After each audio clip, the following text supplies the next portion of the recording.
Cette méditation audio vous est présentée par Sandra de l'Académie des êtres conscients.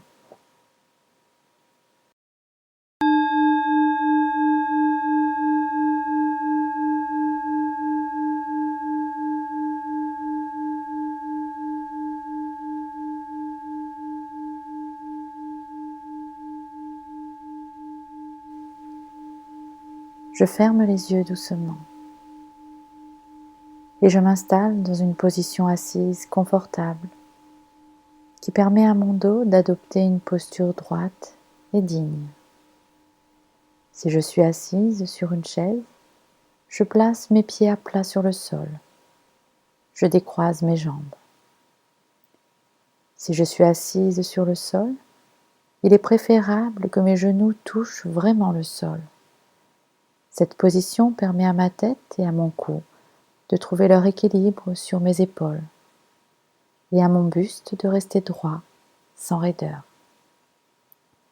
Mes mains sont posées sur mes genoux, ou bien l'une dans l'autre, reposant sur mes cuisses, permettant ainsi à mes épaules d'être détendues et tombantes.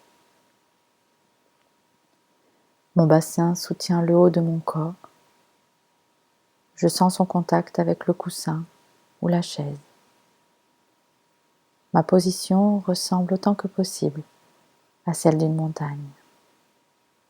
Je suis présente à mon corps, stable, posée et en même temps dressée vers le ciel. Quand je me sens prête, je tourne mon attention vers ma respiration, vers mon ventre qui se gonfle à l'inspiration et se dégonfle à l'expiration, vers le passage de l'air dans mes narines ou vers l'endroit où les sensations de respiration sont le plus nettes pour moi. Et je ressens simplement le souffle qui rentre et qui sort. Je suis le va-et-vient de la respiration avec toute l'attention dont je suis capable, d'instant en instant, inspiration après expiration, dans cette position assise, en contact avec la durée de chaque inspiration qui rentre dans mon corps et avec la durée de chaque expiration qui quitte mon corps. Attentive aux sensations qui naissent et changent, d'instant en instant. Il vaut mieux rester attentive au souffle dans le même endroit dans le corps. Donc, si je commence par le ventre ou par les narines, je continue au lieu de passer d'un endroit à l'autre. C'est une façon de développer une plus grande familiarité, une plus grande intimité avec son souffle, mais aussi une meilleure stabilité d'attention. Je laisse donc le souffle aller et venir comme il veut, en le sentant entrer et sortir librement, d'instant en instant. Je vais très vite découvrir qu'il n'est pas si facile de maintenir mon attention fixée sur la respiration.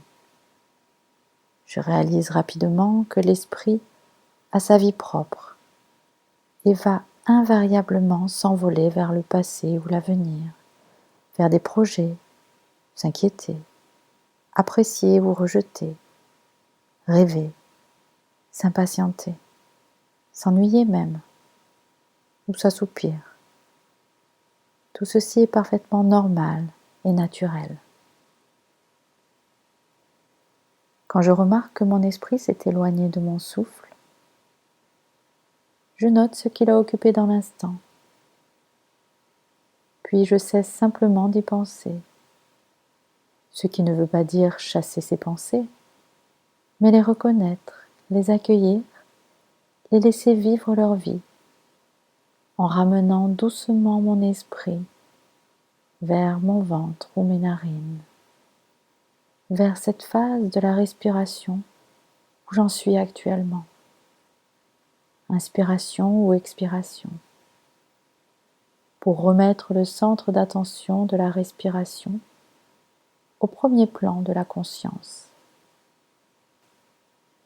Et si mon esprit s'évade, ce qu'il ne manquera pas de faire encore et encore.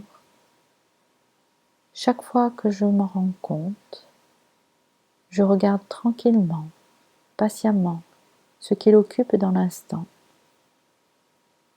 en notant ce que c'était. Par exemple, des pensées, des projets, des inquiétudes, des jugements.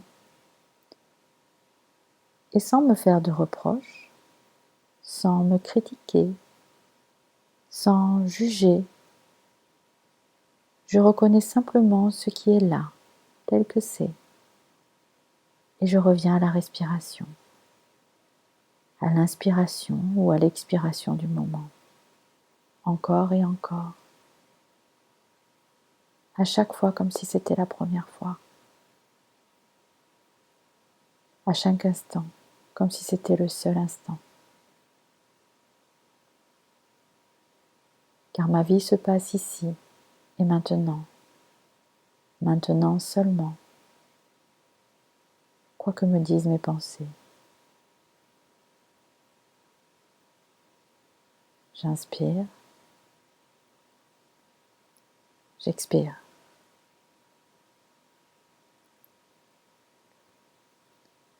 Et puisqu'il est dans la nature de l'esprit de vagabonder, si le mien ne reste pas fixé sur la respiration, ce n'est pas la preuve d'un échec. Cela signifie au contraire que je suis en train de découvrir une chose extrêmement importante sur la nature de l'esprit.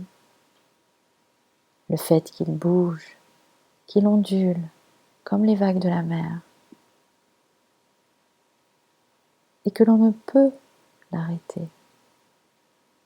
On ne peut tenter d'interrompre le flux de la pensée, de faire le vide dans son esprit, mais on peut se familiariser avec son murmure, sa nature, son mode de fonctionnement, et on peut développer une plus grande intimité avec lui, par une observation bienveillante, fondée sur une conscience plus grande que la pensée, plus sage que la pensée, et généralement plus douce que la pensée. Une conscience qui s'accroît quand on ramène tranquillement, mais fermement, notre esprit vers la respiration. Encore et encore et encore, permettant ainsi que chaque inspiration soit un nouveau commencement et chaque expiration un nouveau lâcher-prise.